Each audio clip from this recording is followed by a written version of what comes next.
It Happens, your celebration of the literary arts here in Saskatchewan. Today, I'm very pleased to welcome our guest, Miriam Körner. Now, Miriam is an award-winning writer and illustrator, originally from Germany.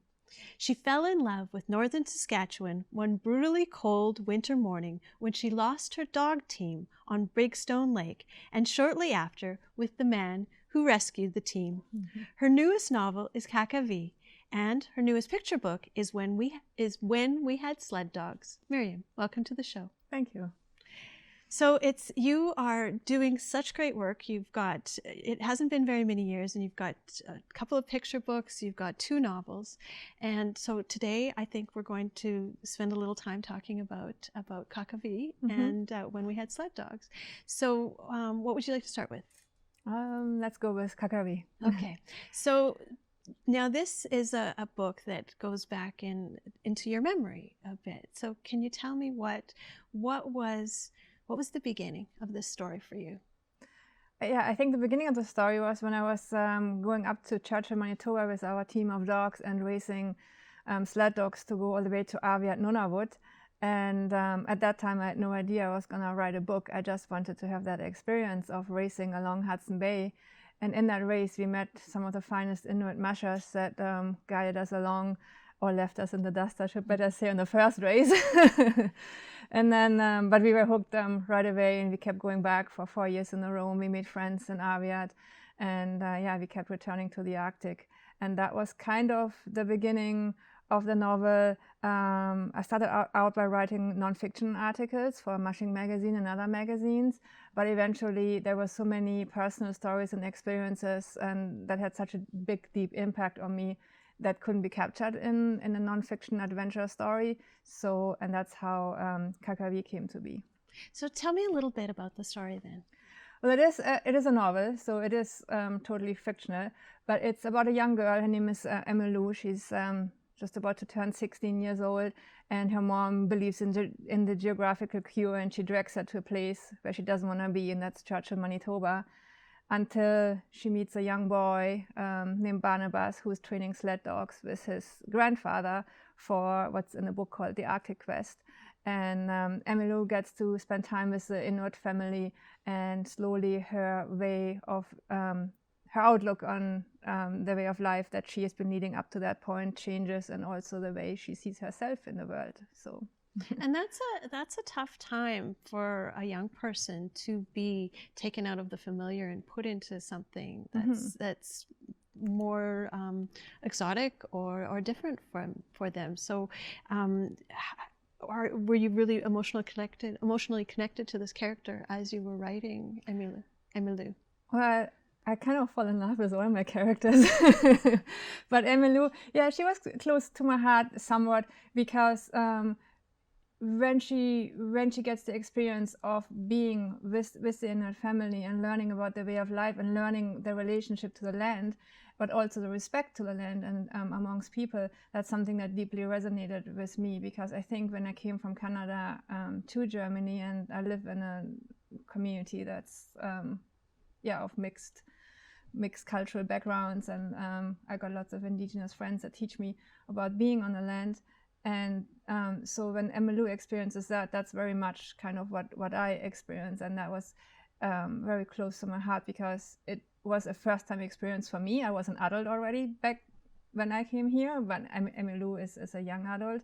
And like me, she kind of didn't feel like she would fit into this world, like she hadn't made a connection to who she wanted to be.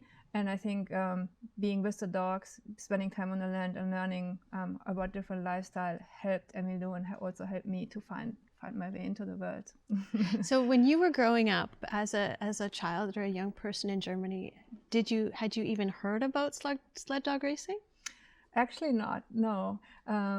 I came to Canada about 17 years ago, and I had left university, and I was traveling around the world, and I looked for a place to stay in winter, and this handler in Christopher Lake was looking, this dog musher in Christopher Lake was looking for a handler, and I said, okay, it sounds kind of like a fun thing to do. So yeah, I went to spend the winter with him, and that's how I learned about dog sledding.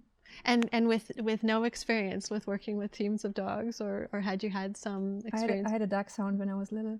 So it was a big risk to try something that was so new. Yeah, I was fairly young, and I think when you are young, you have that belief that you can tackle anything and that you can't get hurt. So I think I still had that belief, and it was the adventure that called me. And but before even, I was always traveling, and I was always drawn to the north. So I always felt like the quieter, more strong, stark landscape of the north was kind of more what appealed to me. So being in the north and not having to carry my own gear on skis and actually have dogs as companies was a good fit. Well, and it's and you have you know, the dog sled racing is a theme in your work and in your passion, I suppose. Not so much the racing part, actually.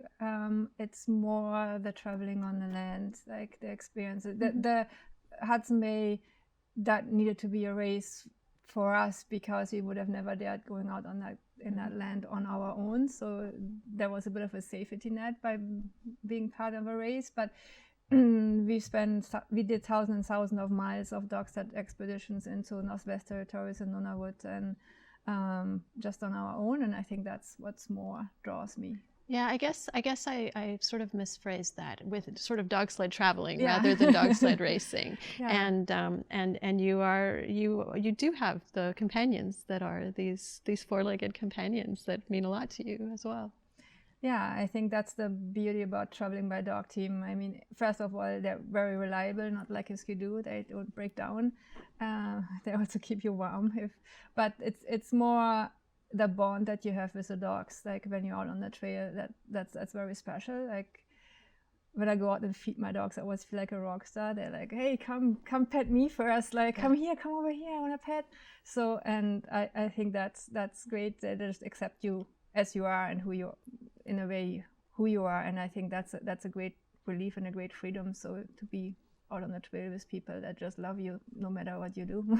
Well, and I think that was one of the wonderful things that I saw when I attended dog sled races, is that the dogs seem to just love it. They are so excited. They want to run, they want to pull, it seems like it's their world that they just love. Well, I guess that's something too. They're more excited about running than me. I rather sit in a sleigh and be pulled. Yeah. So we only have a few seconds left. Why don't you tell me just a little bit about the When We Had Sled Dogs? Yeah, this is the very newest book, and it's a bit of a bittersweet story because the elder I was working with passed away before the book ever came out. But it is her story of growing up on the trap line when she was a little girl, and her memories that she had of traveling with the dogs. So she would follow the seasonal cycle, start out from her summer camp near La Ronge, make the canoe journey, 4 or 5 day journey up to her trap line, and then spend the winter there with the family and the dogs, and then come back the next spring. Oh, wonderful. And it's your illustrations, of course, as well. Illustrations, yes. Your beautiful, beautiful work. Well, that's all the time we have for today, Miriam. It was so nice to have you here and to learn about your new books. And I'm sure that you're working on more because you don't seem to rest. Yeah, I'm working on another novel. I started about 4 days ago. I have one chapter. Oh, wonderful. Yeah. Well, we look forward to that. Okay, thank you. Thank you. I'm Danica Lorer, and this is Lit Happens. You can find past episodes on YouTube. You can find me on Facebook, Instagram, or Twitter. And if you have an idea for a segment, a new book to share, you can contact me at danicalorer@gmail.com. Thanks for watching.